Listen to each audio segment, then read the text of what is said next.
Before we begin, tap like, leave a comment, and subscribe to the channel.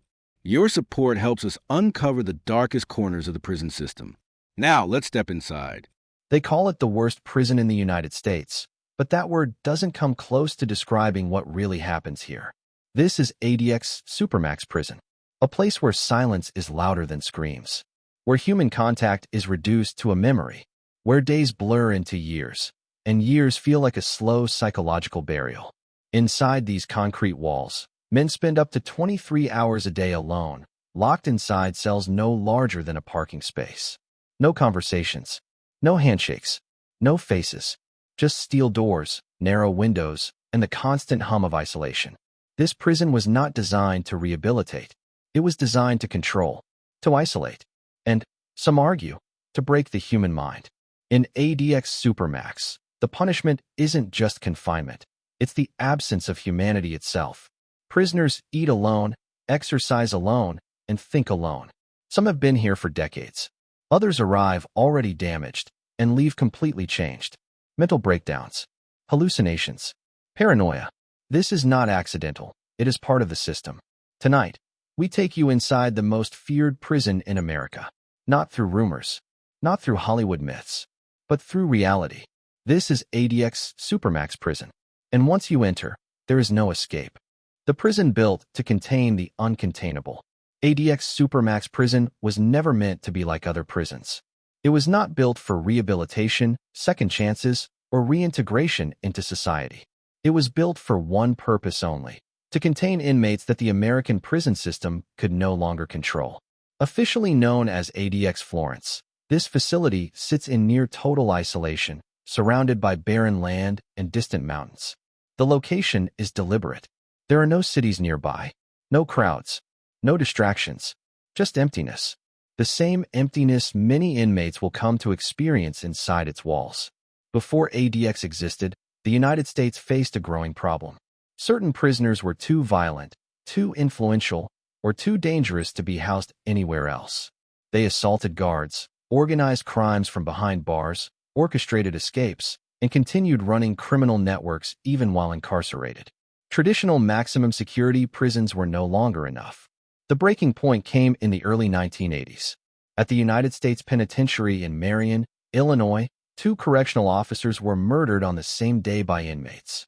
The incident sent shockwaves through the federal prison system. It was clear that a new kind of facility was needed, one that eliminated communication, movement, and opportunity. The solution was extreme. ADX Supermax was designed as a prison where control would be absolute. Every movement would be calculated, every interaction minimized, every risk eliminated. This was not a prison meant to hold thousands. It was a prison designed to isolate the most dangerous individuals in America, indefinitely if necessary. Construction began in the early 1990s, and when ADX Florence opened its doors, it immediately gained a reputation unlike any other prison in the country. From the outside, it looked sterile, quiet, almost peaceful. But that calm was deceptive. Inside, the architecture itself was a weapon. Everything in ADX is built around isolation. Cells are constructed of poured concrete, not bars. Doors are solid steel with narrow slots for food trays. Windows are thin and angled so inmates cannot see the outside world clearly. Only sky and light, never people or landmarks. Even the toilets and sinks are designed to prevent tampering or flooding. Every detail exists to remove control from the inmate. Unlike other prisons, ADX does not rely on constant physical force. Instead, it relies on separation. Inmates are housed alone. They eat alone. They exercise alone.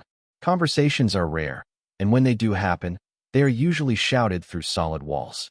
For most prisoners, social interaction is the most basic human need. At ADX, it is treated as a privilege, one that can be revoked indefinitely. The Bureau of Prisons described ADX as a clean, humane environment. But critics argue that this language hides a darker truth. The prison was designed not only to secure bodies, but to suppress minds. Many inmates arrive at ADX already hardened by years of violence and incarceration. Others arrive because of what they represent: leadership, influence, notoriety. Some are political extremists. Others are cartel leaders, gang founders, or inmates who attacked staff repeatedly. What they all have in common is this. Once sent to ADX, release is not guaranteed. Unlike traditional prisons with fixed sentences and clear progression systems, ADX operates on behavior-based movement. Inmates can theoretically earn their way out of the most restrictive conditions. But in practice, many remain in near total isolation for years, sometimes decades. This uncertainty is part of the punishment. From the moment an inmate enters ADX Supermax, they are stripped of identity. Prison numbers replace names.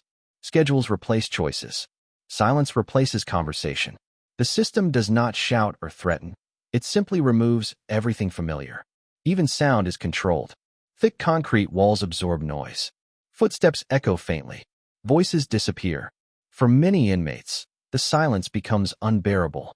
Psychologists have long warned about the effects of prolonged isolation. Humans are social creatures. Deprived of interaction, the brain begins to change. Memory weakens. Perception distorts. Anxiety increases. Time loses meaning. At ADX, this environment is not accidental. It is institutional. Inmates wake up alone. They eat meals pushed through a slot in the door. Recreation, when allowed, takes place in small concrete enclosures often described as dog runs. There is no group exercise, no shared yard, no casual contact.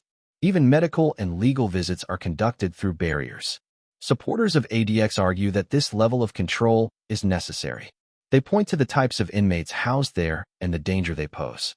In their view, ADX saves lives, both inside and outside prison walls. But critics see something else. They see a facility that uses isolation as punishment rather than protection. A prison where mental deterioration is not a side effect, but an outcome. Lawsuits have been filed claiming cruel and unusual punishment. Former inmates have described hallucinations, paranoia, and complete emotional collapse. Some never fully recover. What makes ADX especially controversial is not just who is held there, but how long they stay. Unlike short-term disciplinary segregation in other prisons, ADX confinement can last for years without meaningful review. Appeals move slowly. Progress is subjective. One infraction can reset years of compliance. Hope becomes fragile. For many inmates, ADX represents the end of the road. Not just legally, but psychologically. It is a place where the concept of time dissolves, where weeks feel like months and months feel like eternity. Correctional officers working at ADX rarely speak publicly. When they do, they describe a facility built on routine and predictability. Every door opens at a specific time. Every movement follows protocol. Emotion is discouraged. Distance is enforced. Even the staff are affected by the environment. There are no dramatic riots at ADX. No chaotic scenes. No overcrowded cell blocks. Violence is rare, not because inmates are peaceful, but because they are alone. And that is the point. ADX Supermax is not loud. It is not chaotic. It is quiet, controlled, calculated. A prison that operates less like a traditional jail and more like a long-term containment chamber. By the time inmates realize where they are, it is already too late.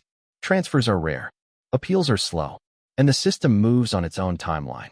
This is the prison the United States built when all other options failed. A place designed not to rehabilitate, but to neutralize. And for those sent here, the hardest part is not the concrete, the steel, or the locked doors. It is the silence. Who gets sent to ADX Supermax? ADX Supermax Prison is not a place inmates stumble into by accident. No one is sent here for minor infractions, short sentences, or routine crimes. Every transfer to ADX is deliberate, calculated, and approved at the highest levels of the federal prison system. Officially known as ADX Florence, this facility represents the final destination for prisoners deemed too dangerous, too influential, or too uncontrollable for any other prison in the United States. It is the system's last line of defense. To understand who ends up inside ADX, you must first understand what the prison was designed to stop. Before ADX existed, inmates housed in maximum security facilities still found ways to exercise power. Gang leaders ordered assaults. Terrorists communicated with followers. Organized crime figures continued operations from behind bars. Even under heavy supervision, influence leaked through letters, visitors, and other inmates. ADX was created to sever those connections completely. Transfers to ADX typically fall into several categories. The first and most obvious are inmates with a history of extreme violence inside prison walls. These are individuals who have assaulted or murdered correctional officers, repeatedly attacked other inmates, or shown complete disregard for prison authority. For them, ADX is not about punishment for a single act. It is about long-term containment. Another major category includes inmates with extraordinary influence. These are leaders, not foot soldiers, gang founders, cartel bosses, terrorist organizers, individuals whose words alone can trigger violence. Even when physically restrained, their ability to communicate makes them dangerous. At ADX, communication itself becomes the threat that must be controlled. Then there are those whose crimes carry symbolic weight. Terrorism cases, high-profile national security threats, and inmates convicted of acts meant to destabilize society. Housing them in ordinary prisons is considered too risky, not because they might escape, but because they might inspire. ADX isolates not just bodies, but ideas. The decision to send an inmate to ADX is made through a classification process involving psychologists, prison administrators, and federal officials. On paper, the process is structured and objective. Behavior records are reviewed, threat levels assessed, risk factors documented. In practice, critics argue the process lacks transparency. Inmates often learn of their transfer with little warning. One day they are in a high-security prison. The next, they are chained, transported under heavy guard, and delivered to a facility they may never leave. Appeals exist, but they move slowly and rarely result in immediate change. Once an inmate arrives at ADX, their status changes instantly. Personal property is reduced to essentials. Movement is restricted to the cell. Interaction is minimal. Even inmates accustomed to harsh conditions often describe the first weeks at ADX as overwhelming. The silence, the stillness, the realization that this is not temporary. Some inmates arrive already serving life sentences. Others have decades left.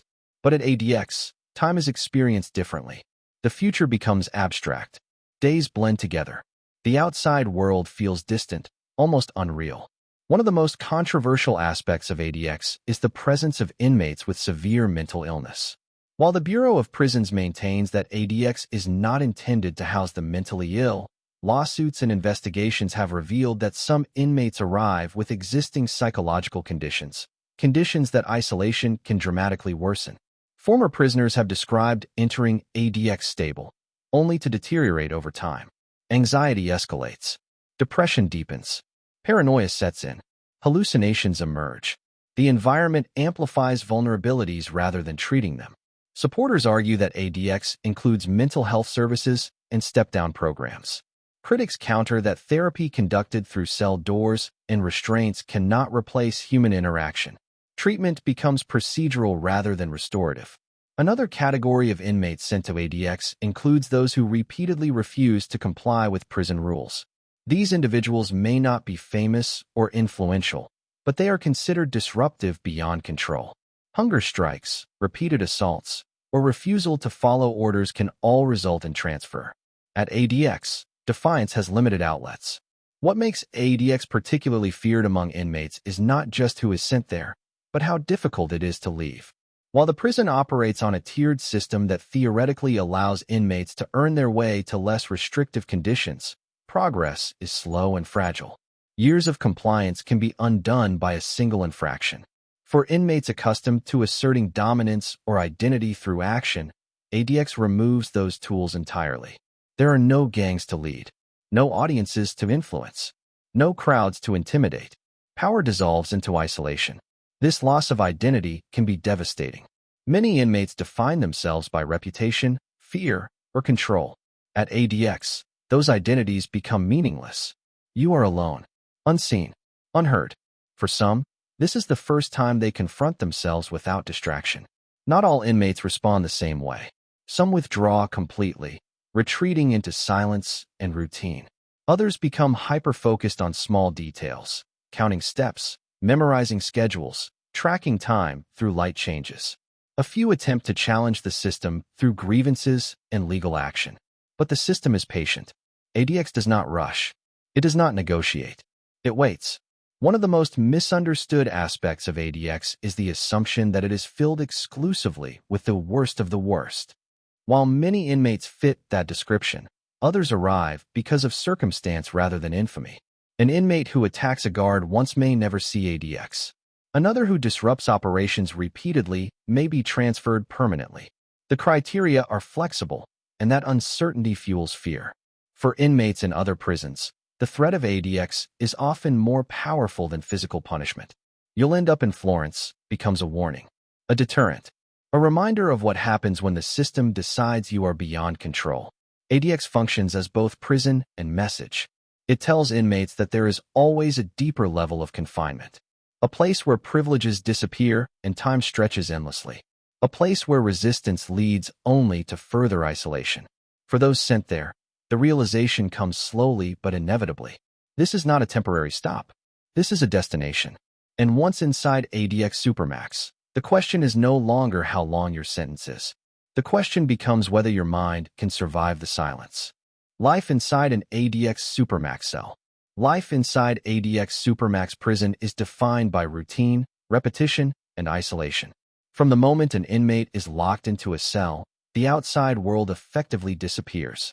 Days no longer revolve around people, events, or choices. They revolve around schedules controlled entirely by the institution. Each inmate is housed alone in a single cell. The cell measures roughly 7 by 12 feet. It is constructed almost entirely of poured concrete. The bed is a concrete slab with a thin mattress. The desk is concrete. The stool is concrete. Even the shelves are molded into the walls. There are no bars, only solid steel doors designed to separate, not contain. A narrow window sits high on the wall. It is angled outward, allowing sunlight to enter but preventing inmates from seeing the surrounding mountains, guards, or other prisoners. For many inmates, this distorted patch of sky becomes their only connection to the passage of time. There is no privacy, but there is total isolation. The cell includes a combination sink and toilet made of stainless steel, designed to minimize damage or misuse. Water pressure is controlled externally. Everything inside the cell can be shut off without warning. Control never belongs to the inmate. Meals are delivered through a narrow slot in the door. Trays slide in. Trays slide out. There are no shared meals, no dining halls, no conversation. Food becomes fuel rather than experience. Many inmates eat in silence, staring at concrete walls. This routine repeats day after day. Most inmates at ADX spend at least 23 hours a day inside their cells. The remaining hour, when permitted, is allocated for recreation. But even recreation is isolation-based. Prisoners are escorted, often in restraints, to small concrete enclosures sometimes referred to as recreation pens or dog runs. These enclosures are barren. No grass, no equipment, just walls, air, and limited sky. Inmates exercise alone, pacing in circles or performing repetitive movements. There is no interaction, no competition, no relief. For inmates accustomed to chaos, noise, and constant stimulation, this silence is disorienting. Communication inside ADX is deliberately restricted. Conversations between inmates are nearly impossible. Walls absorb sound. Distance prevents visibility. Even shouting often goes unanswered. Over time, many inmates stop trying to speak at all. Human voices become rare. Contact with staff is brief and procedural.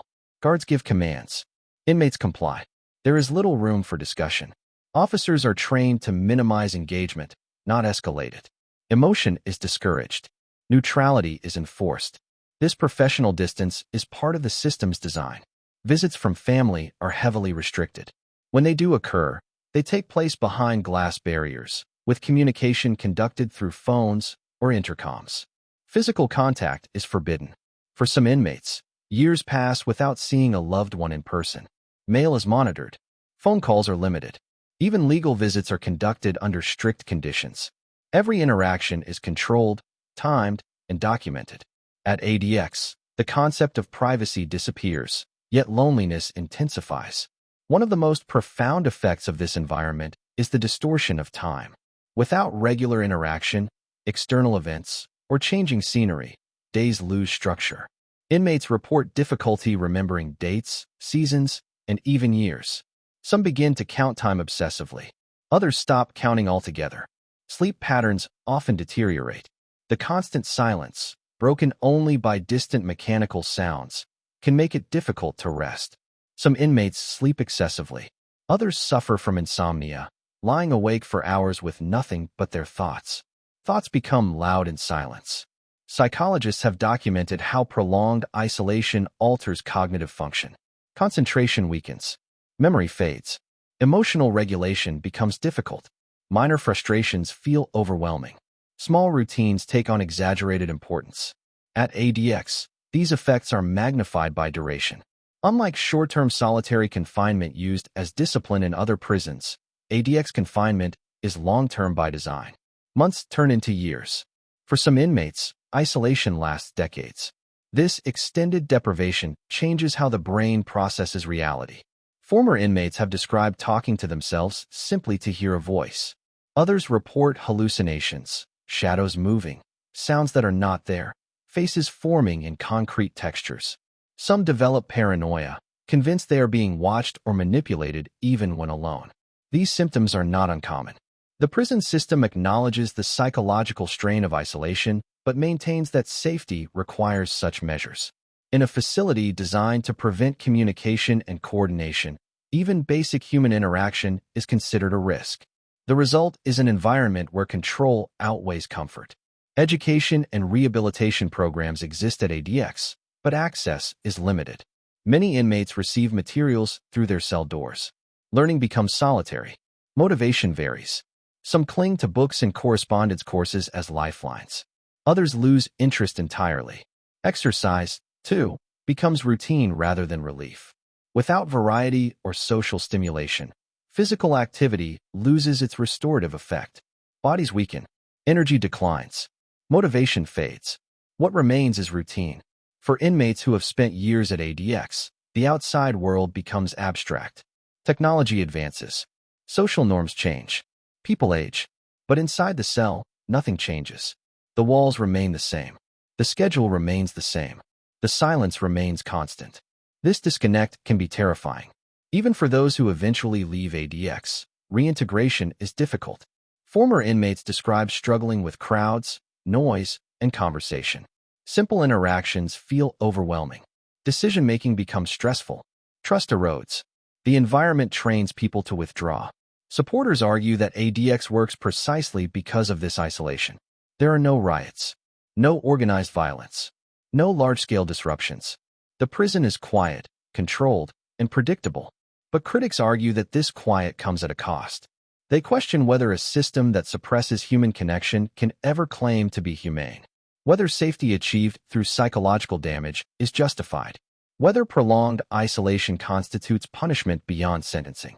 At ADX, these questions are not theoretical. They are lived daily. Life inside an ADX Supermax cell is not defined by brutality in the traditional sense. There are no constant beatings or visible chaos. Instead, the punishment is subtle, persistent, and internal. It is the absence of touch, the absence of conversation, the absence of choice. Over time, these absences accumulate. For many inmates, the cell becomes more than a room. It becomes a world, one without faces, without voices, and without time. This is daily life inside ADX Florence. And for those who live it, the hardest part is not the confinement. It is learning how to exist when almost everything that makes you human has been removed. The psychological cost of extreme isolation. The human mind was not designed for silence, separation, and stillness. It evolved through interaction, through voices, faces, movement, and shared experience. When those elements are stripped away for extended periods, the consequences are not just emotional. They are neurological. At ADX Supermax, isolation is not a temporary condition. It is the foundation of daily life. Most inmates arrive believing they can endure it. They tell themselves they are strong, disciplined, accustomed to hardship. Many have survived violent streets, brutal prisons, and years of incarceration. Isolation, they assume, will simply be another challenge. That belief rarely lasts. In the early weeks, the mind searches for stimulation. Inmates replay memories, construct routines, count steps, and create mental schedules. These coping mechanisms help initially, but over time, memory begins to fray. Thoughts loop. Focus weakens. Without external reference points, the brain turns inward. Psychologists have long studied the effects of prolonged solitary confinement, and ADX represents one of the most extreme real-world applications of these conditions. Research consistently shows that extended isolation can lead to anxiety disorders, depression, panic attacks, paranoia, and cognitive decline. At ADX, these effects are intensified by duration. One of the earliest symptoms reported by inmates is sensory distortion. Sounds seem louder or quieter than they are. Silence feels oppressive. Minor noises, a distant door closing, ventilation hum, footsteps, become magnified. The brain, starved for input, amplifies whatever it can find. Vision changes as well. Some inmates report difficulty focusing. Others describe seeing movement where none exists. Shadows appear to shift. Concrete patterns seem to form faces or shapes. These are not hallucinations in the cinematic sense. They are the brain misinterpreting limited stimuli. Time becomes unreliable. Without regular interaction or changing environments, days blur together. Inmates struggle to remember whether an event occurred yesterday or weeks ago. Seasons pass unnoticed. Holidays lose meaning. Even birthdays can slip by unrecognized. This erosion of time perception destabilizes identity. Humans understand themselves partly through context, who we are in relation to others, to routines, to events. When those reference points disappear, self-concept weakens. Inmates describe feeling unreal, disconnected, or hollow. Some stop using their own names mentally, referring to themselves only by number. Emotional regulation deteriorates. Small frustrations trigger intense reactions. A delayed meal, a denied request, a minor change in schedule. Without social outlets or distractions, emotions have nowhere to go. Anger turns inward. Anxiety compounds. Depression deepens. Some inmates withdraw completely. They stop speaking, even when addressed. They avoid eye contact during brief staff interactions. They limit movement to conserve energy. Days become about survival rather than progress. This shutdown is not laziness. It is a psychological defense. Others respond differently. Some inmates develop compulsive behaviors, repeating the same motions, cleaning obsessively, organizing belongings with extreme precision. These rituals provide a sense of control in an environment where autonomy is absent. A few attempt to engage the system through grievances, legal filings, or appeals. Paperwork becomes purpose. Language becomes connection. But progress is slow, and repeated denial can deepen hopelessness. Perhaps the most alarming consequence of prolonged isolation is the emergence of paranoia. Inmates may begin to believe they are being watched constantly, even when alone. They may suspect manipulation, hidden messages, or intentional psychological games. Trust erodes, not only in others, but in perception itself. Sleep disturbances are common. Some inmates sleep excessively, escaping consciousness whenever possible. Others experience insomnia, lying awake for hours in silence. Dreams become vivid. Nightmares recur. The boundary between waking thought and dream imagery weakens. Over time, the brain adapts, but adaptation does not mean health. Supporters of ADX argue that the prison includes mental health services. And on paper, this is true. Inmates can receive evaluations. Treatment plans exist. Medications are prescribed. Therapists conduct rounds. But critics argue that care delivered through cell doors and restraints cannot address the core issue, the environment itself. Therapy relies on trust, conversation, and connection. At ADX, these elements are constrained by security. Sessions are brief. Interaction is limited. Treatment becomes management rather than healing. For inmates with pre-existing mental illness, the effects can be catastrophic. Conditions such as schizophrenia, bipolar disorder, and severe depression can worsen dramatically in isolation. Symptoms intensify. Episodes become more frequent. Some inmates decompensate to the point of self-harm or suicide attempts. These cases have fueled legal challenges. Lawsuits filed against the Bureau of Prisons have argued that prolonged solitary confinement constitutes cruel and unusual punishment, particularly for mentally ill inmates. Courts have ordered reforms in some cases, including improved monitoring and alternative housing. But the core structure of ADX remains unchanged. Another controversial aspect is the difficulty of proving psychological harm. Mental suffering leaves no visible scars. Unlike physical injury, it is subjective, gradual, and often dismissed as weakness. Yet former inmates consistently report similar experiences. They describe losing the ability to hold conversations, struggling to process noise, feeling overwhelmed by simple choices. Some report emotional numbness that persists long after release. Others experience lingering anxiety and distrust. Reintegration becomes its own challenge. For those who eventually leave ADX, whether transferred to lower security prisons or released entirely, the world can feel hostile. Crowds induce panic. Conversations feel chaotic. Eye contact becomes uncomfortable. The skills needed to survive ADX are often incompatible with normal life. Correctional officers are not immune to the psychological weight of the environment. Working in a place defined by isolation affects staff as well. Officers describe emotional distancing as a necessity. Empathy becomes a liability. Routine becomes armor. This mutual detachment reinforces the system. ADX Supermax does not rely on visible brutality. It does not need to. Its power lies in structure, repetition, and deprivation. The absence of stimulation becomes the pressure point. Over time, it reshapes behavior and perception. Supporters argue that this is the price of security. They point to the absence of riots, escapes, and coordinated violence. They argue that ADX prevents harm both inside and outside prison walls. From this perspective, psychological strain is an unfortunate but necessary consequence. Critics see something else. They see a system that prioritizes control over humanity. A facility that treats isolation as neutral when evidence suggests otherwise. A prison that removes not only freedom, but fundamental human connection. At the center of this debate is a difficult question. How much psychological suffering is acceptable in the name of safety? ADX Supermax does not answer that question. It embodies it. The inmates the system could not control. ADX Supermax Prison is defined not only by its structure, but by the people it was built to contain.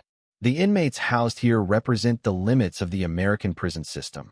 Individuals deemed too dangerous, too influential, or too disruptive for any other facility. These are not ordinary prisoners. Many arrive at ADX after years of conflict with prison authorities. Others are transferred immediately after sentencing, bypassing traditional maximum security prisons altogether. What unites them is the belief that their presence anywhere else poses an unacceptable risk.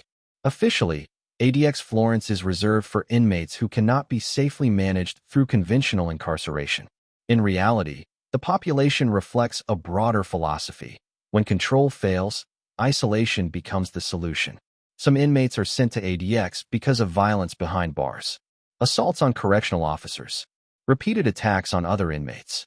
Attempts to organize riots or coordinate escapes. In other prisons, these behaviors result in disciplinary segregation. At ADX, they result in permanent isolation. Others are sent not because of what they have done recently, but because of who they are. Gang leaders, cartel bosses, and terrorist organizers often arrive with reputations that extend far beyond prison walls. Even while incarcerated, their influence can travel through coded messages, intermediaries, or sheer symbolism. The fear is not escape, it is communication. ADX exists to silence that influence. Once inside, even the most powerful figures lose their audience. There are no followers to command, no rivals to intimidate, no network to manage. Influence collapses into solitude. For some inmates, this is the first time they experience true powerlessness. High-profile prisoners housed at ADX have included domestic terrorists, international extremists, organized crime figures, and inmates convicted of acts meant to shock or destabilize society. Their crimes differ, but their treatment inside ADX follows the same template: isolate, restrict, contain. The prison does not distinguish between ideologies. Inside ADX Florence, notoriety offers no protection. Fame does not grant privileges. In fact, it often results in stricter controls. The more symbolic an inmate is, the more carefully they are managed. Mail is scrutinized. Visits are limited. Phone calls are rare. Every potential channel of communication is treated as a risk. Some inmates arrive believing their status will shield them. That belief fades quickly. One of the most striking aspects of ADX is how it strips inmates of narrative. Outside prison, many built identities around fear, reputation, or ideology. Inside ADX, those narratives collapse. There is no stage, no crowd, no reaction, only silence. Former inmates have described this loss as more painful than physical confinement. Violence, they say, was familiar. Control was familiar. Isolation was not. Without external validation, identity begins to erode. For inmates who thrived on dominance, ADX offers nothing to dominate. The psychological impact of this shift is profound. Some inmates attempt to maintain identity through memory, reciting past achievements or grievances. Others cling to ideology, repeating beliefs as mental anchors. But without reinforcement, even these constructs weaken. The prison does not challenge beliefs directly. It simply removes everything that sustains them. Another category of inmates sent to ADX includes those who repeatedly defy prison authority in less visible ways. Hunger strikes, refusal to follow orders, manipulation of staff, legal challenges used as disruption. These behaviors may not make headlines, but they destabilize institutional control. ADX responds with containment rather than confrontation. Once transferred, these inmates find that resistance has limited effect. Hunger strikes are monitored medically. Grievances move slowly. Defiance is met with procedure rather than reaction. The system absorbs opposition without acknowledging it. This indifference can be crushing. Some inmates attempt to provoke responses, shouting, damaging property, self-harm. But ADX is designed to minimize reaction. Staff intervene when necessary, then withdraw. There is no audience for protest. Over time, many inmates stop trying. The population at ADX is relatively small compared to other federal prisons, but its impact is disproportionate. Within the prison system, ADX functions as both destination and threat. The possibility of transfer looms over other facilities, shaping behavior even among inmates who will never see its walls. "You don't want to end up in Florence" becomes a warning. This reputation reinforces ADX's role as a deterrent. It represents the final escalation, the place where privileges disappear entirely. For some inmates, the fear of ADX is more powerful than physical punishment. Inside ADX, however, fear gives way to endurance. Days become exercises in tolerance. Inmates learn to live with absence, of touch, of conversation, of choice. Some develop strict personal routines to impose order on chaos. Others retreat inward, minimizing thought to avoid distress. A few attempt transformation. They read extensively, study law, learn languages, engage in correspondence when possible. These inmates treat isolation as opportunity rather than punishment. But such responses are rare and fragile. Progress depends on mental resilience few possess. The system offers limited incentives for change. Step-down programs exist, allowing inmates to earn less restrictive conditions through years of compliance. But advancement is slow, and setbacks are common. One incident can undo years of progress. For inmates already psychologically strained, sustained compliance is difficult. This creates a paradox. ADX demands perfect behavior from individuals it has placed under extreme psychological pressure. When that pressure results in breakdown, the response is often further isolation. Critics argue that this cycle is self-perpetuating. Supporters counter that alternatives do not exist. They argue that inmates sent to ADX have exhausted all other options. That the prison exists because of necessity, not cruelty. That safety must come before comfort. This debate intensifies around cases involving inmates who appear to stabilize over time. Some former prisoners have reported that years of isolation forced introspection, leading to reduced aggression. Others claim the opposite, that isolation intensified anger and detachment. There is no single outcome. What is consistent is the cost. ADX does not simply confine bodies. It reshapes identities. It removes roles, relationships, and meaning. In doing so, it neutralizes threats, but it also alters people in ways that cannot always be reversed. For inmates who eventually leave ADX, whether through transfer or release, the adjustment can be overwhelming. The skills required to survive isolation, emotional suppression, hypervigilance, withdrawal, are poorly suited to social environments. Some struggle to reconnect with family. Others withdraw entirely. A few reoffend, unable to function outside extreme structure. These outcomes raise difficult questions. Is ADX effective because it contains danger, or because it removes individuals from visibility? Does isolation prevent violence, or merely relocate its consequences into the mind? The prison does not answer these questions. It enforces policy. What ADX Supermax reveals about America.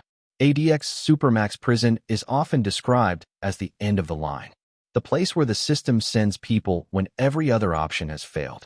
But when you look beyond the concrete walls and steel doors, ADX reveals something larger than a single facility. It reveals how a nation responds to fear. Officially known as ADX Florence, the prison was built to solve a problem the United States could not otherwise control. Violent inmates, terrorist leaders, prisoners who continued to exert influence even while incarcerated. ADX promised certainty in a system plagued by risk. And in many ways, it delivered. There have been no successful escapes, no large-scale riots, no coordinated attacks planned from inside its walls. From a purely operational standpoint, ADX works exactly as designed. It isolates, it silences, it contains, but effectiveness comes with consequences. ADX does not exist in a vacuum. It is part of a broader criminal justice system that must constantly balance safety, punishment, and humanity. The question ADX forces into the open is uncomfortable but unavoidable. How far should a society go to neutralize those it fears most? Supporters argue that ADX is necessary. They point to the lives saved by preventing communication and coordination. They argue that inmates housed their forfeited certain privileges through their actions. That isolation is not cruelty, but containment. From this perspective, ADX is not excessive, it is inevitable. Critics see a different reality. They argue that prolonged isolation crosses a line, that it inflicts psychological damage beyond the scope of any sentence handed down by a court, that a system which breaks minds in the name of order risks losing its moral authority.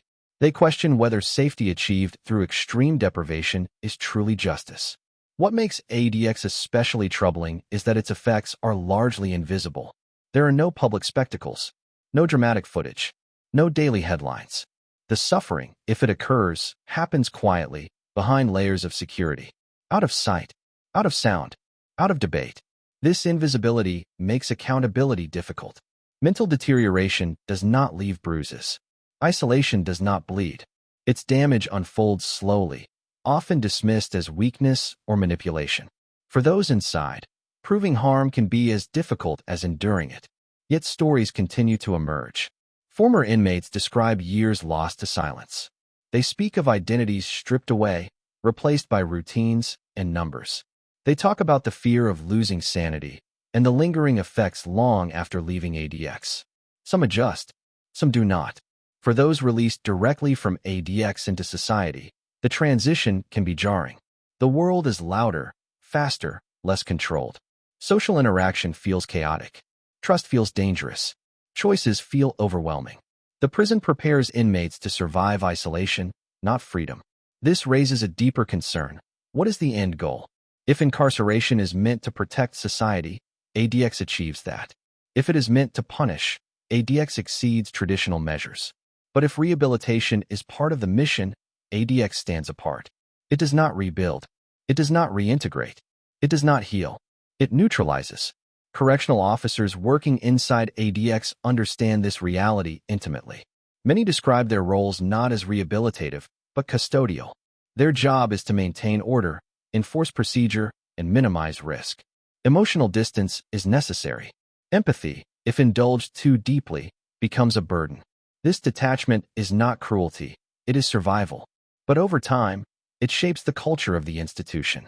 A place where neutrality replaces compassion, where silence replaces dialogue, where human connection becomes a liability rather than a resource. ADX becomes less a prison and more a system of containment. The existence of ADX also sends a message beyond its walls. To inmates in other prisons, it represents the final escalation, the ultimate consequence, a reminder that resistance has limits. This deterrent effect is real. Fear of transfer shapes behavior across the federal prison system. In that sense, ADX exerts influence far beyond its size.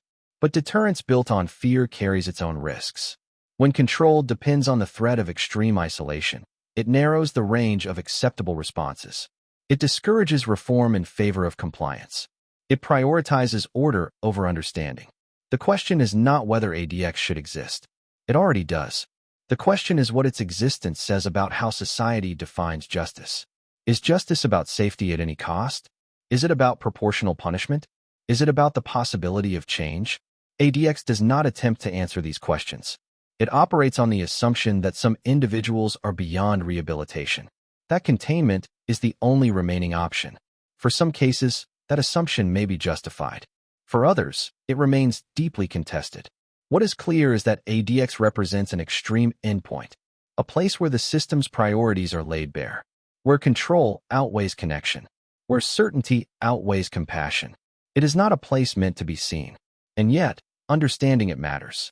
Because ADX is not just about the people inside it.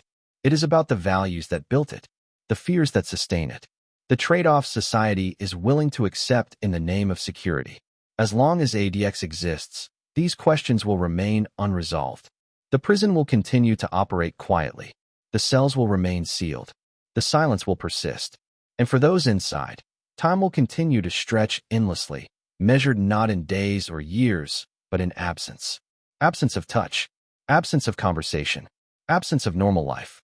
ADX Supermax Prison stands as a reminder that the most powerful punishments are not always visible. Sometimes they are quiet, sometimes they are legal, and sometimes they are permanent in ways no sentence can quantify. For the inmates living there, the debate is not theoretical. It is experienced daily, hour by hour, in silence. The walls do not speak. The doors do not explain. The system does not apologize. Inside ADX Florence, the punishment is not loud. It is quiet. And over time, that quiet changes everything. Within its walls, inmates are not rehabilitated. They are managed, stabilized, neutralized. The goal is not transformation, but control.